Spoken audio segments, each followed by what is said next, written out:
Merhaba arkadaşlar, kanalıma hoş geldiniz. Bugün sizlerle çok şirin bir çanta tarifi paylaşacağım. Yapımı oldukça basit, hepinizin rahatlıkla örebileceğiniz ve kullanabileceğiniz şirin bir çanta olacak. Yapmak isteyenlere şimdiden kolaylıklar diliyorum. Çantamızda kullanacağımız malzemelerle başlayalım. Makrome ipimiz var, 4 numara kalınlığında.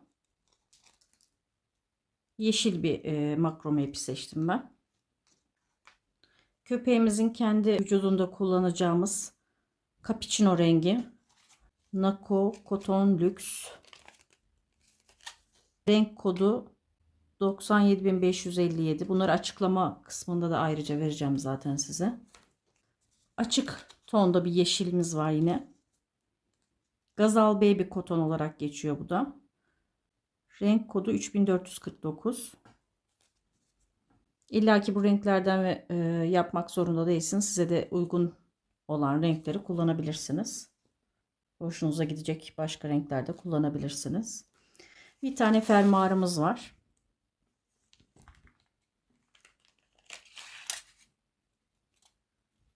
40 santimlik bir fermuarımız var. Bu da yeşil. 40 santim büyük gelecektir muhtemelen. Biz bunu keserek kullanacağız.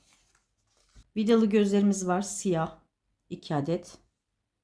Ben çantamda astar kullanacağım. Şu an elimde siyah bir astar olduğu için siyah astar kullanacağım. Astarsız da yapabilirsiniz. Astar şart değil.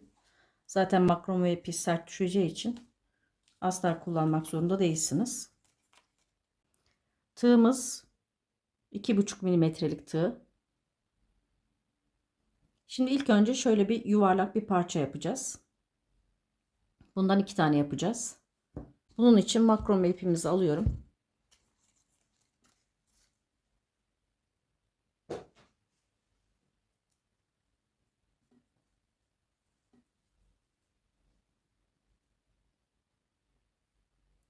Sihirli halkamızla başlıyorum.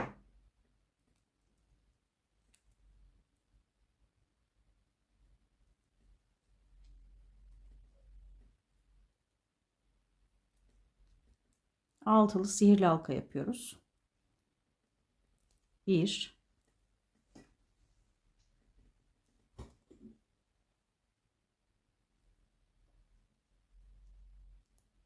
2 3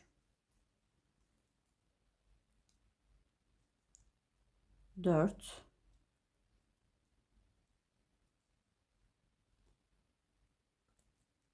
5 ipimizi çekiyorum.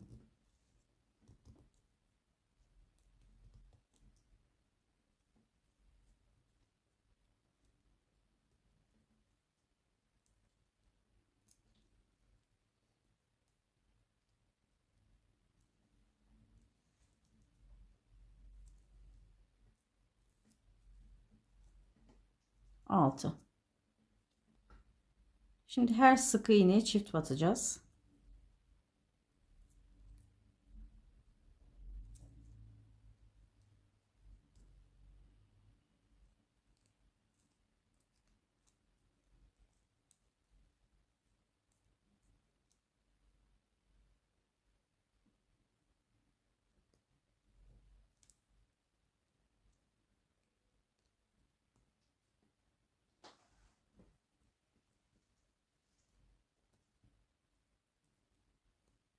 Birinci çiftim.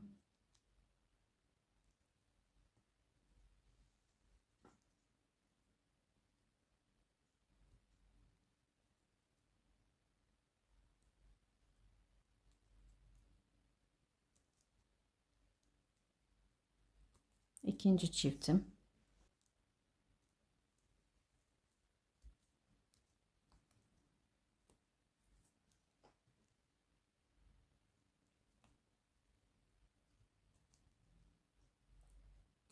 Üçüncü çiftim.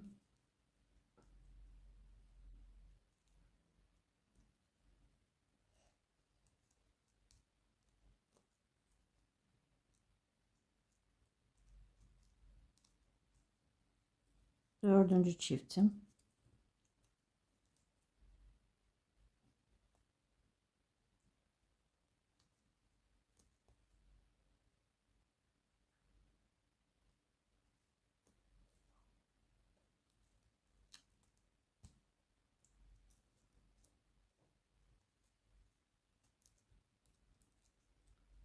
Beşinci çiftim.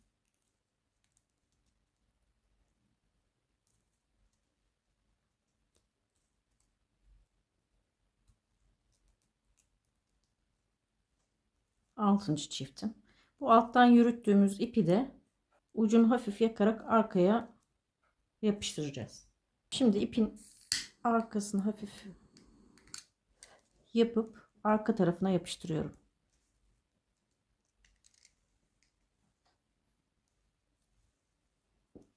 Araya bir tane işaret ipi takalım.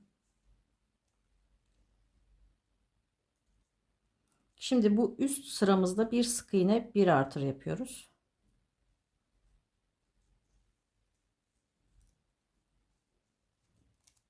Bir sık iğne yaptım.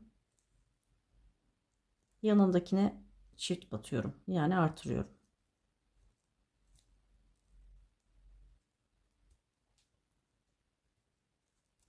Tekrar bir sık iğne yaptım.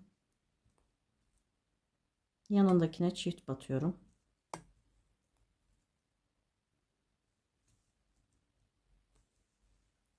Bir sık iğne yaptım.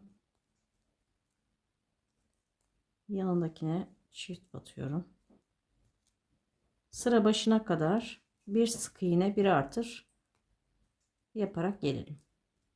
Şimdi bu üst sırada da 2 sık iğne, bir artır yapacağız. 1 2 sık iğne yaptım. Diğerinin içine çift batıyorum. Artırıyorum.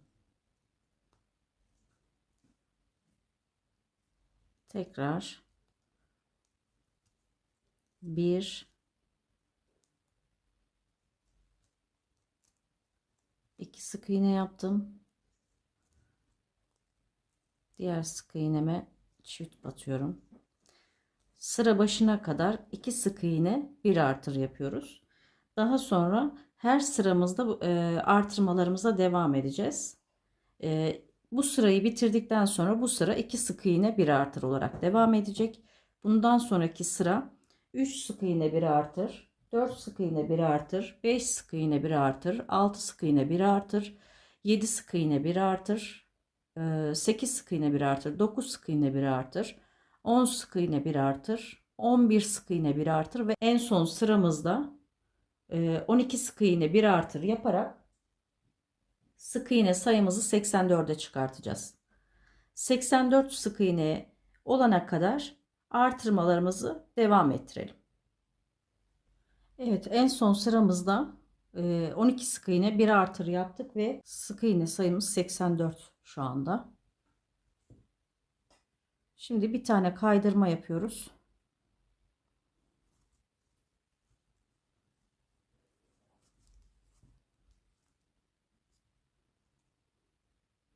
Bir tane kaydırma yapıyorum. Bir zincirle kilitliyorum. Ve ipimizi kesiyoruz.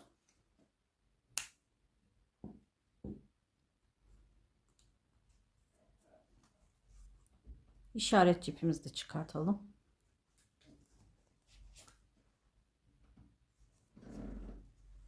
İpi arka kısmından birkaç sefer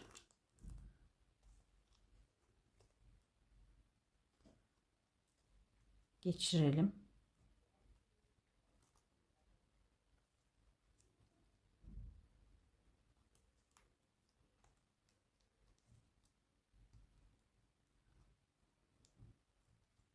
Ve ipimizin ucunu yine yakarak yapıştıracağız.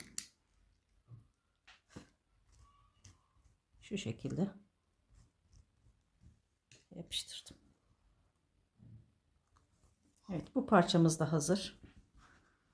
Şimdi bu iki parça bizim çantamızın iki yan kısmı olacak. Ve bunun şimdi orta parçasını yapacağız.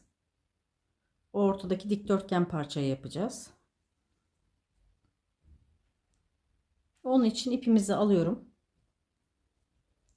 Yeşil ipimizi alıyorum. 51 tane zincir çekiyoruz. Şu ilk kilitlediğim zinciri saymıyorum. 1 2 3 4 5 45 46 47 48 49 50 51 51 zincirimizi çektik. Şimdi şu ilk zincire değil, ikinci zincirden başlayarak sık iğnelerimizi yapıyoruz. Her zincirin üzerine bir sık iğne yapıyoruz. 2 3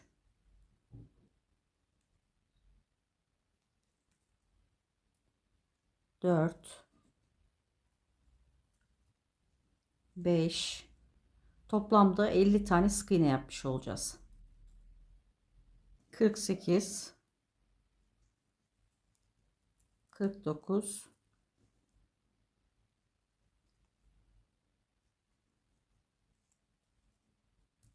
50 tane sık iğne yaptık. Şimdi dönüş yaparken bir tane zincir çekiyoruz. Bir zincir çektim. Arkasını çeviriyorum. Hemen ilk sık iğneme batıyorum. Yine 50 sık iğnemi devam ettiriyorum. İlk sıramızı yaptık. Bu şekilde döne döne 85 sıra sık iğne yapacağız. Her sıranın başında dönerken bir zincir çekiyoruz. Bu şekilde devam ederek 85 sıra yapalım. Birazdan ben size santim olarak da ölçüsünü vereceğim. Evet, bu şekilde devam edelim. Evet, 85 sıra yaptık. Bir zincir çektim. İpimi kesiyorum.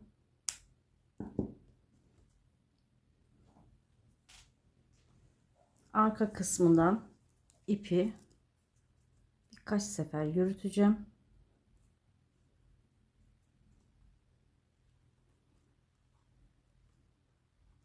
Sağlamlaştıralım.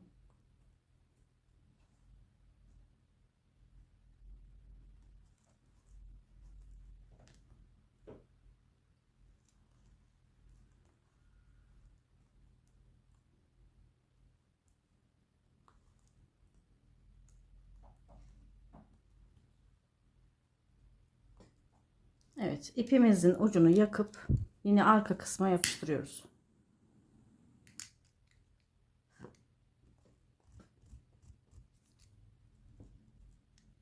Şimdi size ölçüsünü vereyim.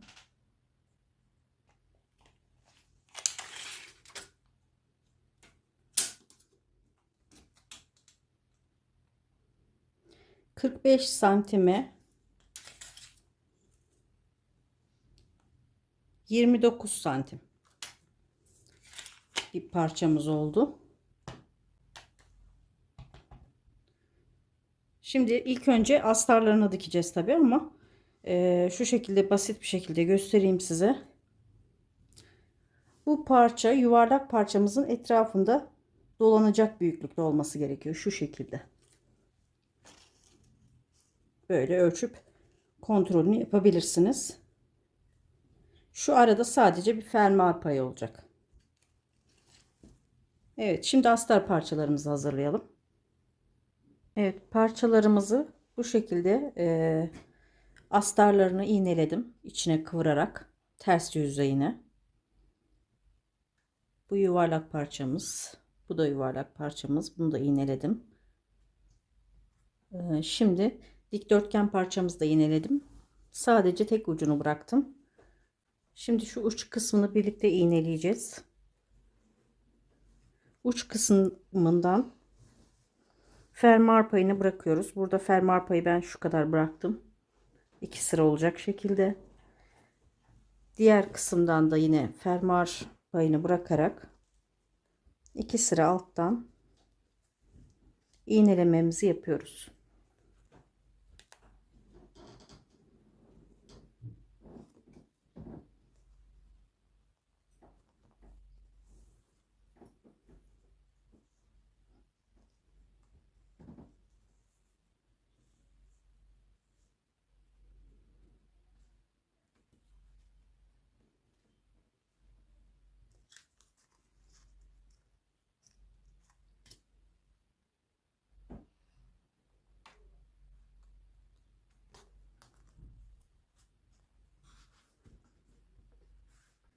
Ara kısımlara da birer iğne takalım.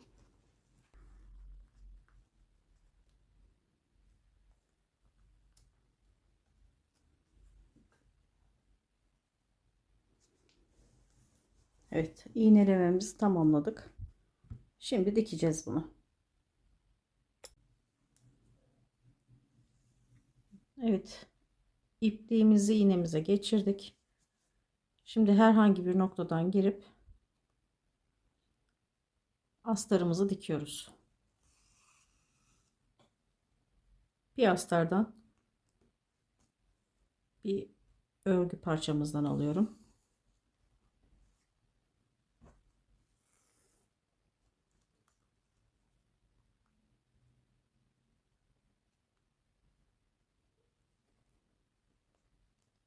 Bu şekilde parçanın tüm etrafını birleştireceğiz.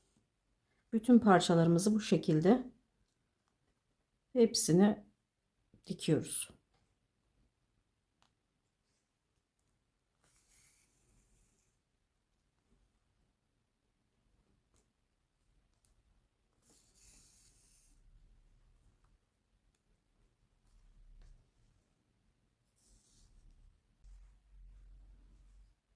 Evet, parçalarımıza, astarlarımızı diktik.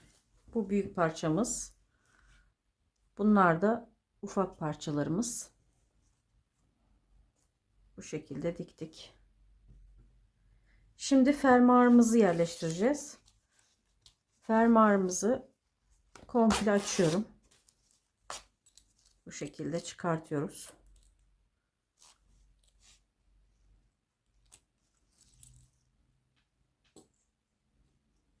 Şimdi dikdörtgen parçamızın kısa kenarına bunu bu şekilde monte edelim.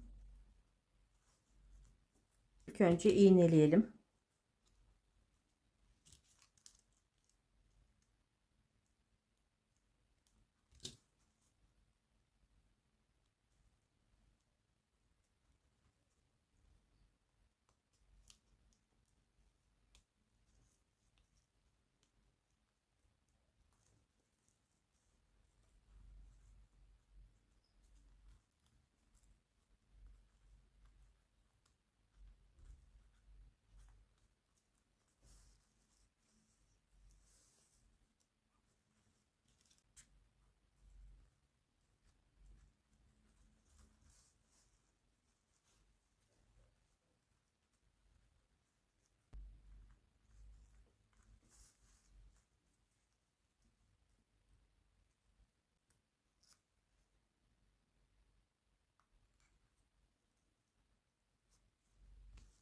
Evet, bu tarafı bu şekilde iğneledik. Diğer tarafı da aynı şekilde iğneleyelim.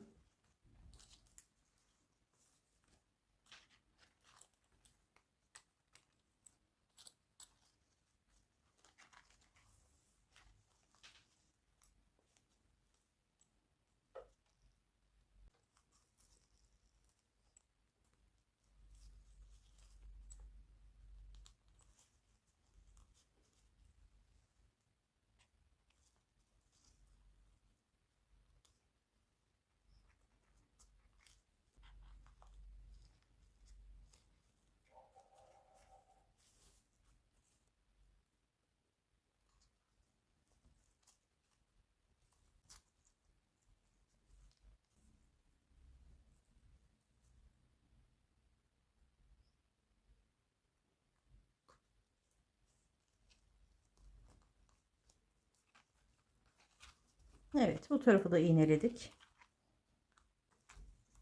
Şimdi bunları bu şekildeyken dikelim. Daha sonra fazla olan şu kısımları keseceğiz. İğnemize ipimizi taktık. Şimdi bunu bu baştan dikmeye başlıyoruz.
Fermuarımızın iki parçasını da bu şekilde birleştirerek dikelim. Evet, fermuarımızı diktik. Şimdi şu şekilde fazla olan fermuarımızın ucunu keseceğiz. İçeri bükecek şekilde biraz fazla pay vererek kesiyoruz. Şu şekildeyken kesiyorum.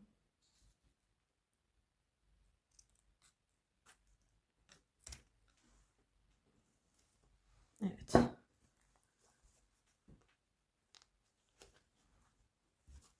Şimdi bu kısımları da şu şekilde içeri bükerek dikelim. Fermuarımızı geçirelim ilk önce. Fermuarımızı geçirdikten sonra büküp dikeceğiz.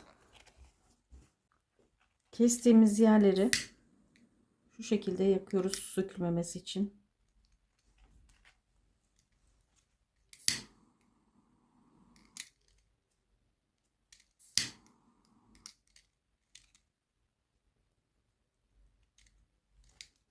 Evet, şu ucumuzdan fermuarı tek taraflı soktum, getirdim bu tarafa.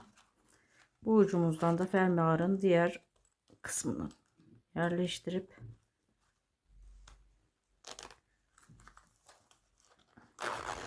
fermuarımızı bu şekilde kapatıyorum. Şu kısımlarını da buraya içeriye bükerek şu şekilde göstereyim size. Buralara dikiyoruz. Bu kısımlarımızı dikelim lütfen. Evet, fermuarımızı bu şekilde içten yanlara ayırarak diktim. Şu kenar kısmımızı da birleştirmesini yaptım, diktim.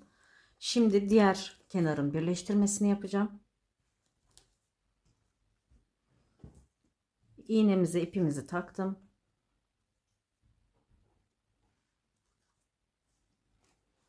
Şu parçamız altıgen şeklinde gördüğünüz gibi. Bu düz kısmını üste denk getireceğiz.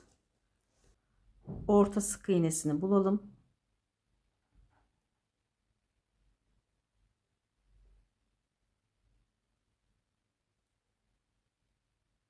Evet, 6'şer tane sık iğne geldiğimizde şu ortadaki 3 sık iğneyi fermuar boşluğuna ayarlıyorum.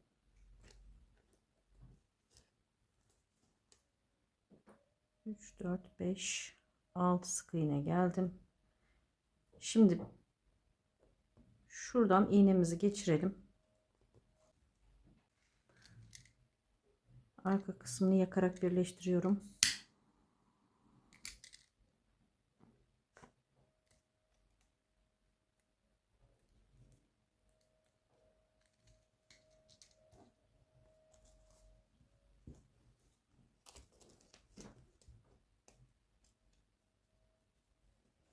Sık iğnemizin arkadaki lobundan giriyoruz. Bir ip ondan gireceğiz, bir ip de çantadan gireceğiz.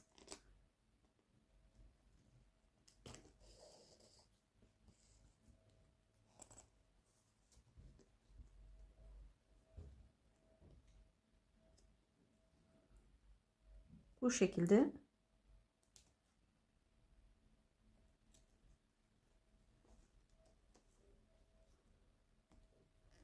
sırayla alıyorum. Bir çantadan, bir yuvarlak parçadan alıyorum.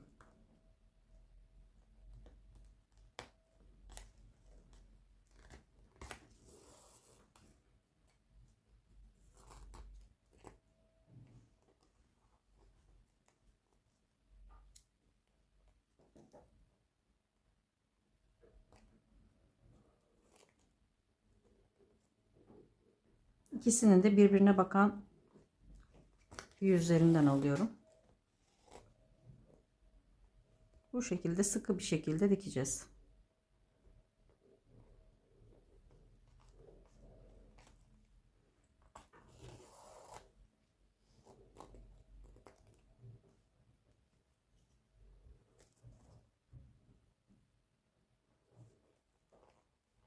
Evet, şu fermuarım buradan başladım. Böylece bu tarafları komple dikerek birleştirelim.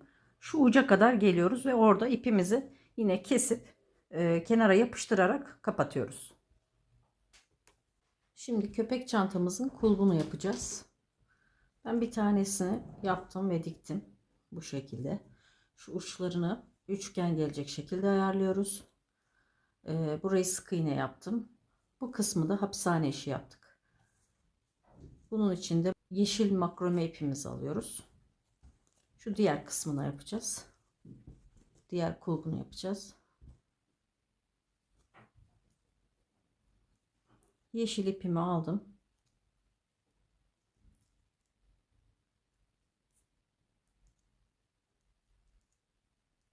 Bir tane kilitliyorum. Bir, iki zincir çekiyorum. İlkine değil, ikincisine batıyorum. İkincisinin içine iki tane sık iğne yapıyoruz. Daha sonra bir zincir çekiyorum. Dönüyorum.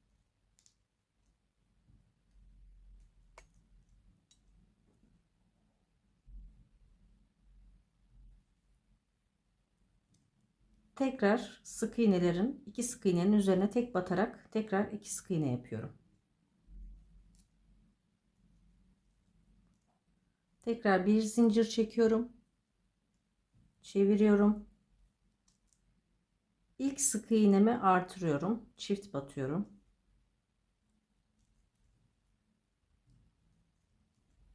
İkinci sık iğneme de çift batıyorum.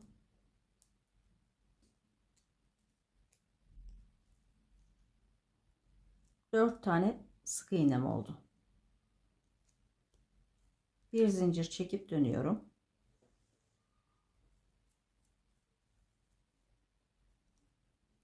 Tekrar üst sırada yine hepsine tek batarak 4 sık iğneyi yapıyoruz. 1 2 3 4 sık iğne yaptım. Bir zincir çekiyorum. Dönüyorum. İlk sık iğneme yine artırıyorum. Çift batıyorum.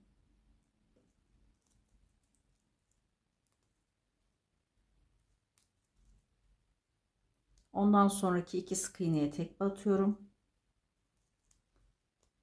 En sondaki sık iğneme yine çift batıyorum ve sık iğne sayımı 6'ya çıkartıyorum. Bir zincir çekiyorum. Dönüyorum. Tekrar 6 sık iğnemizin üzerine hepsine tek batıyoruz. 1 2 3 4 5 6 bir zincir çektim, döndüm, tekrar hepsine tek batıyorum. 1 2 3 4 5 6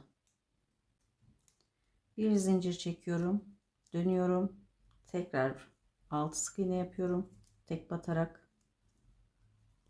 2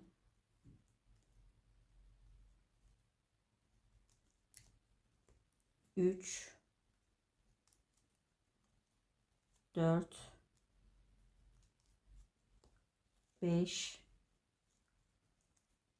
6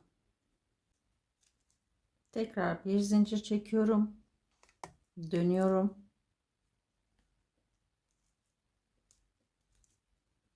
6 sık iğnemi yapıyorum.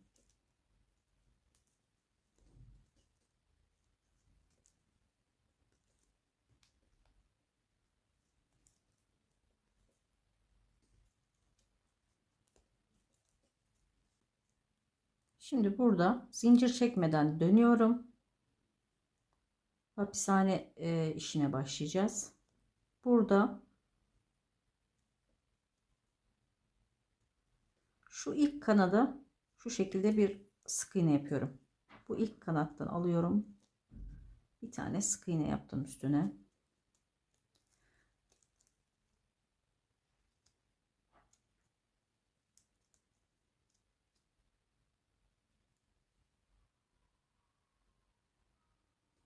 Şimdi bundan sonra şurada iki tane gördüğünüz çizgiden, şu iki ipten sonra bir tane başak oluşuyor. Bir sağında bir solunda. Sağındakini değil solundakini alacağız. Yani şunu alıyorum. Bakın tekrar göstereyim. Şurada sağında bir başak var. Solunda bir başak var. Solundakine giriyoruz. Ve onun üzerinden şu şekilde sık iğne yapıyorum. Aynı şekilde yanına devam ederken şu iki çizgiyi görüyorum. Üst üste.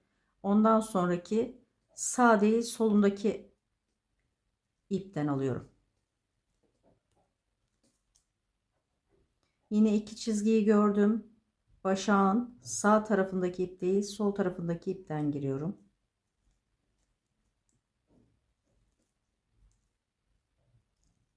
Aynı şekilde iki çizgiyi gördüm. Sol tarafındaki ipe giriyorum.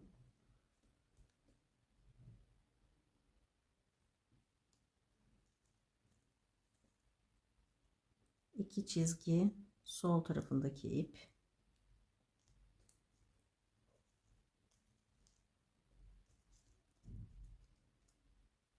Şimdi şu uç kısma geldiğimde şu şekilde göstereyim. Şurada iki tane çizgi var.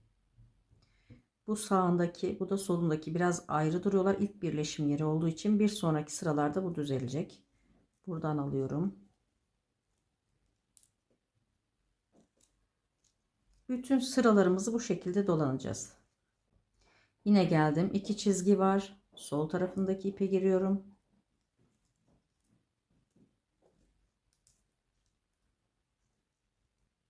İki çizgi gördüm. Sol tarafındaki ipe giriyorum.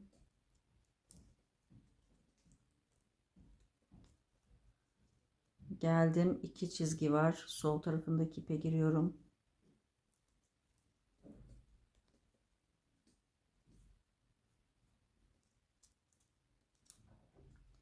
Geldim. Yine iki çizgiyi gördüm. Sol tarafındaki ipi. Sık iğne yapıyorum. İki tane çizgi var. Yine sol tarafındaki ipe sık iğnemi yaptım. Geldim. İki çizgiyi gördüm. Sol tarafındaki ipin üstünden sık iğnemi yaptım. Şimdi bu şekilde böyle devam edeceğiz. Bunu yapmamdaki amaç şurada size göstereyim. Burada çizgiler şu şekilde verevine gidiyor ve içi daha dolu oluyor. Ondan dolayı burayı hapishane işi yaptım. Tabi siz bunu eğer bu zor gelirse komple burayı sık iğne de dolanabilirsiniz. Şimdi bunun ölçüsünü vereyim size. Şimdi şurada şöyle göstereyim. Şu bükme yaptığımız yerden ölçüyü veriyorum.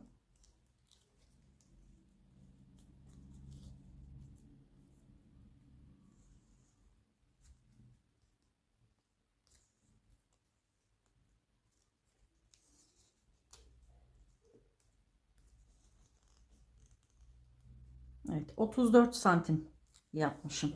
Yani şu birleştirdiğimiz noktalardan itibaren 34 santim. Burada da zaten direkt baktığınızda ikili ikili gitti sıralarımız. 2, 4, 6, 8, 10 sıra yapmış olduk toplamda şu üçgen kısmı.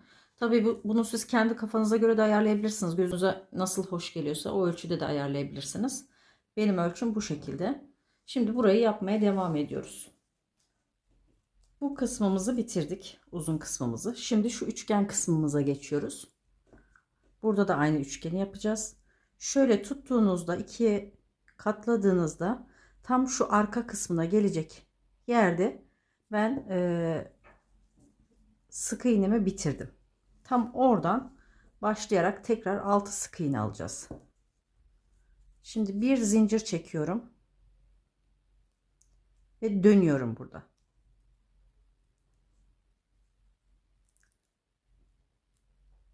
Ve ilk sık iğneme batıyorum. Üstüne bir sık iğne yapıyorum. Bir, yanındakine batıyorum. 2, 3,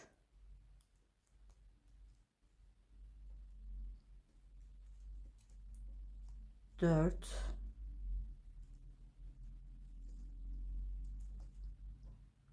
4,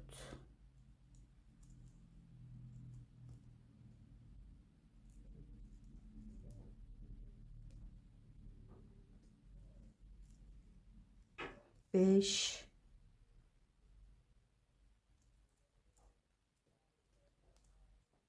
6. sık iğnemi de aldım. Tekrar bir zincir çekiyorum ve dönüyorum. Tekrar üzerine yine aynı şekilde hepsine tek batarak 6 sık iğnemizi yapıyoruz. 1, 2, 3, 4,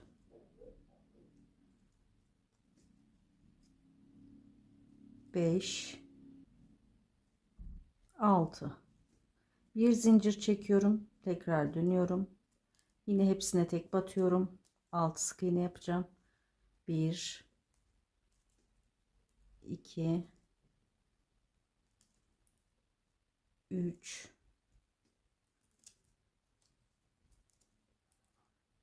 4, 5, 6. Bir zincir çektim, döndüm. Yine 6 sık iğne yapacağız.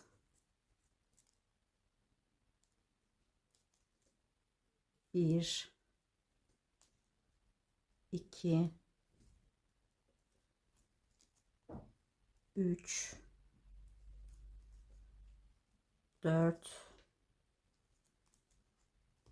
5, 6. Şimdi diğeriyle aynı olup olmadığını kontrol edelim.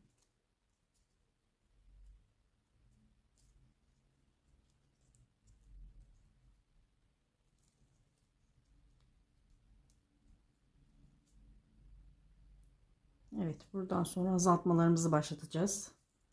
Bir zincir çekiyorum, dönüyorum. İlk azaltmamızı yapıyorum. 2 sık iğneyi bir arada örüyorum.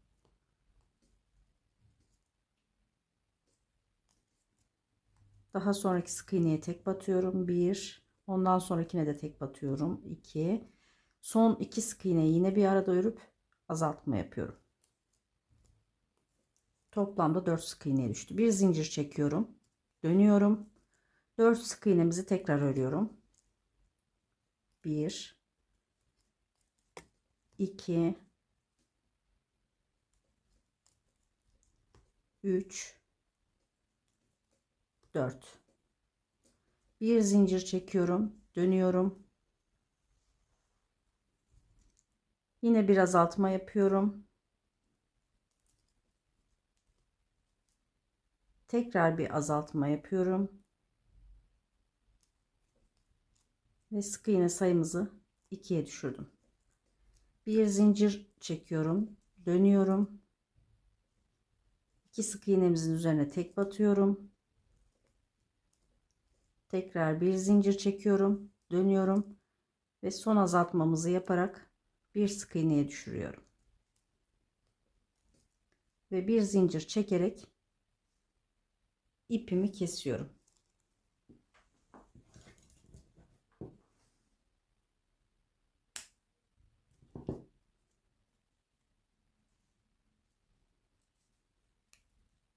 Şimdi iç kısmına doğru bir iki yerden geçirerek sağlamlaştıralım.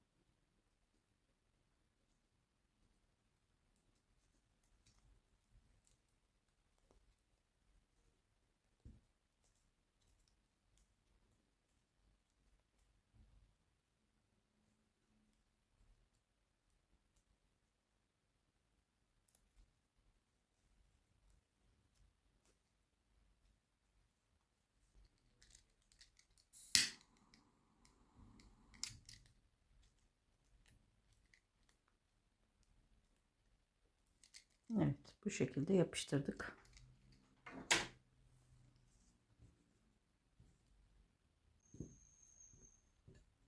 Şimdi çantamızda bunu karşı tarafına dikmiştik. Şimdi bu tarafına dikeceğiz. İlk önce iğneleyelim. Şimdi şuradan sık iğneleri sayıyoruz. Fermuarın hemen bittiği yerden 1 2 3 4 5 6 7 8 9 10. 10. sık iğnenin üzerine denk gelecek şekilde şöyle iğneliyorum.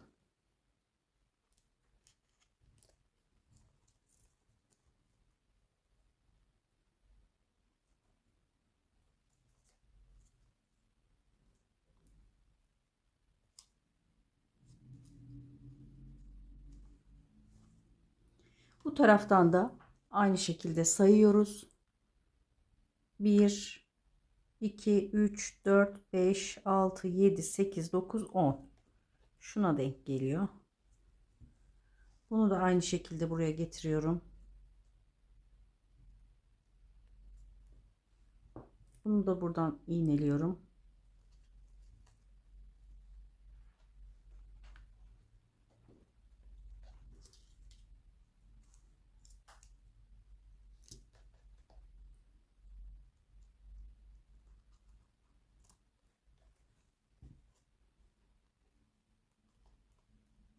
Şimdi bu şekilde şuradan dikişlerimizi yapacağız. Yeşil ipimizle. İkisini de bu şekilde dikeceğiz. İğnemize ipimizi geçirdik. Şu alt kısmından herhangi bir yerinden iğnemizi geçirelim.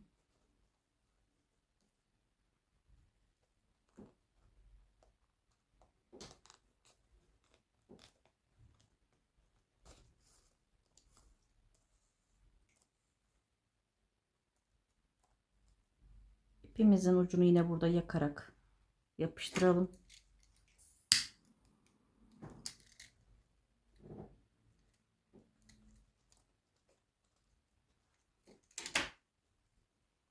Ve bir çantadan, bir kulptan alarak dikişimize başlayalım.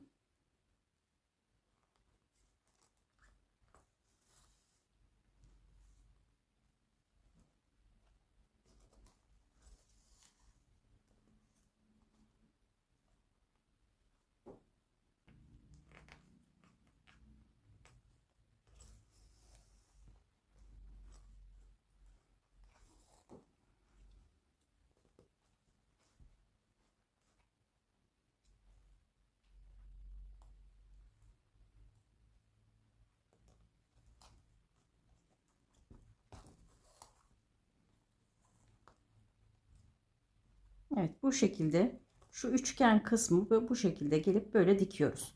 Diğer kısma gelince de aynı şekilde aynı işlemi burada da tekrarlıyoruz. Bu tarafta da aynı şekilde üçgen kısmımızı bu şekilde dikiyoruz. Evet, kulplarımızı da diktik. Şimdi şu fermuarın olduğu kısmı bu şekilde çok açıkta durmaması için şöyle iki taraflı bir kapak yapmayı düşünüyorum.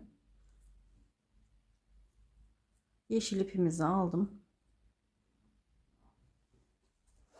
Şu uçtan şu şekilde sık iğneler çıkartacağız. Bir tane zincir çekerek kilitliyorum.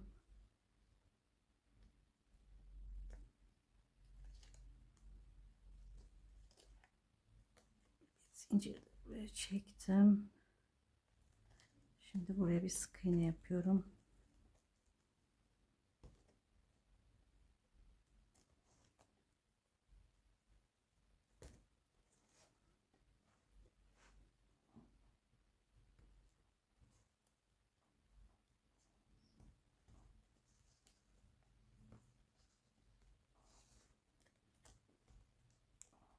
Şu ipimizi çekelim.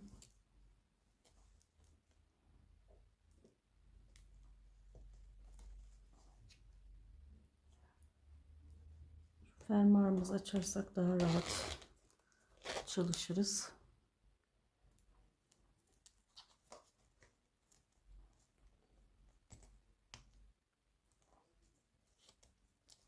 Her delikten bir sık iğne çıkartacağım.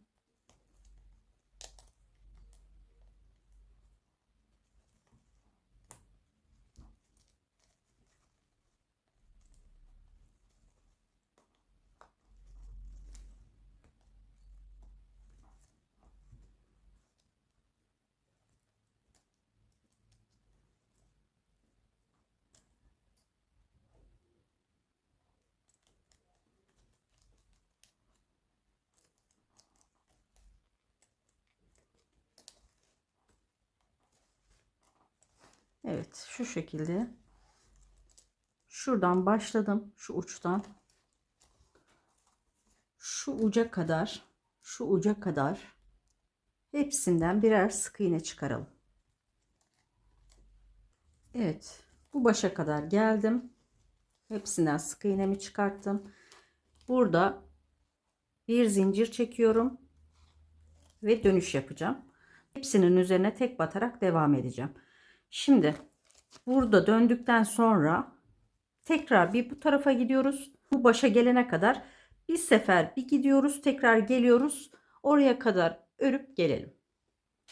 Evet, şimdi ilk sıramızda sık iğnelerimizi çıkarttık. İkinci sıramızda bu tarafa geldik. Üçüncü sıramızda tekrar üzerlerine sık iğne yaparak bu tarafa geldim.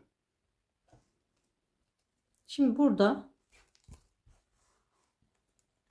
ters sık iğne yapacağız. Bir zincir çekiyorum. Üst sıramızın düzgün durmasını sağlayacak bu ters sık iğne. Bir zincir çektim. Arkadaki sık iğneye batıp üzerine sık iğne yapıyorum. Tekrar arkadaki sık iğneye batıyorum. Üzerine sık iğne yapıyorum. Arkadaki sık iğneme battım ve ipimi çektim. Sık iğneme battım ve ipimi çektim. Bu şekilde uç kısma kadar geliyoruz ve ipimizi oradan kesip yakarak iç kısma sabitleyeceğiz. Ve daha sonra da şu diğer kısma aynı işlemi yapacağız. Şu kısma da aynı işlemi uygulayalım.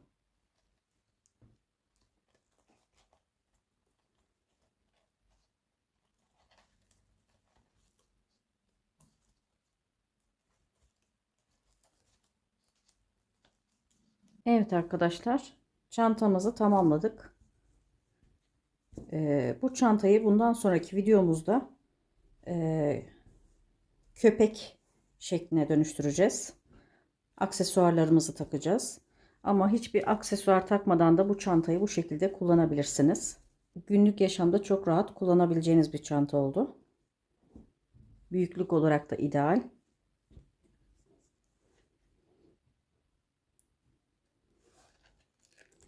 Bu videoyu burada bitiriyorum. Kanalıma abone olarak desteklerinizi bekliyorum. Bundan sonraki videomuzda görüşmek üzere. Kolay gelsin.